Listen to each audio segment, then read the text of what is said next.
blank, Majjhima Nikaya. Middle-length discourses. Translated by Bhikkhu Bodhi. Sutta.central.net and suttas.com. MN 147 Kilarayalavedha Sutta. The shorter discourse of advice to Rahula. Thus have I heard. On one occasion the Blessed One was living at Savatthi in Jeta's Grove, Anathapindika's park. Then, while the Blessed One was alone in meditation, a thought arose in his mind thus: the states that ripen in deliverance have ripened in Rahula. Suppose I were to lead him on further to the destruction of the taints. Then in the morning, the Blessed One dressed, and taking his bowl and outer robe, went into Savatthi for alms.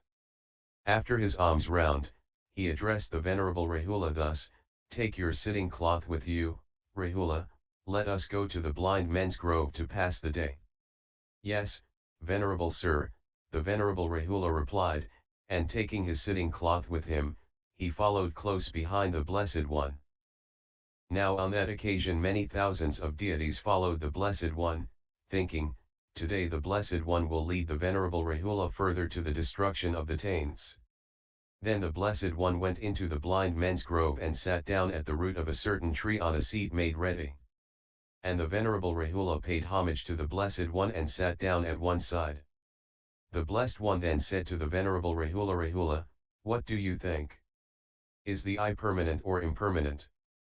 Rahula, impermanent, venerable sir. Buddha, is what is impermanent suffering or happiness? Rahula, suffering, venerable sir. Buddha, is what is impermanent, suffering, and subject to change, fit to be regarded thus: this is mine, this I am, this is myself. Rahula, no, venerable sir. Buddha, Rahula, what do you think? Are forms, is I consciousness, is I contact? Are any feeling, any perception, any formations, any consciousness that arise with eye contact as condition permanent or impermanent? Rahula, impermanent, venerable sir. Buddha, is what is impermanent suffering or happiness? Rahula, suffering, venerable sir. Buddha, is what is impermanent, suffering, and subject to change, fit to be regarded thus: this is mine, this I am, this is myself. Rahula, no, venerable sir. Buddha, Rahula, what do you think? Is the ear permanent or impermanent? Is the nose permanent or impermanent? Is the tongue permanent or impermanent? Is the body permanent or impermanent? Are mind objects?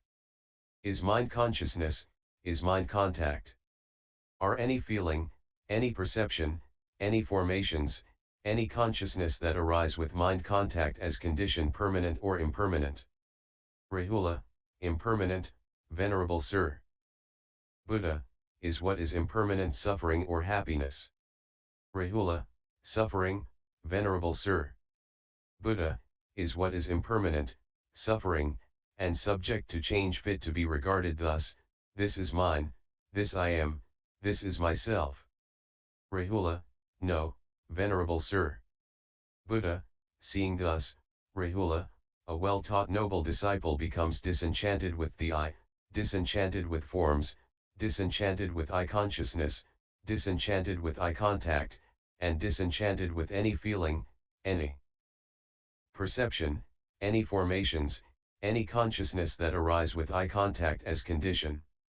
He becomes disenchanted with the ear, he becomes disenchanted with the nose, he becomes disenchanted with the tongue, he becomes disenchanted with the body, he becomes disenchanted with the mind, disenchanted with mind objects, disenchanted with mind consciousness, disenchanted with mind contact, and disenchanted with any feeling, any perception, any formations, any consciousness that arise with mind contact as condition.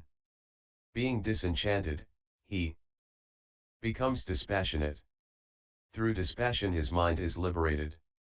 When it is liberated there comes the knowledge, it is liberated.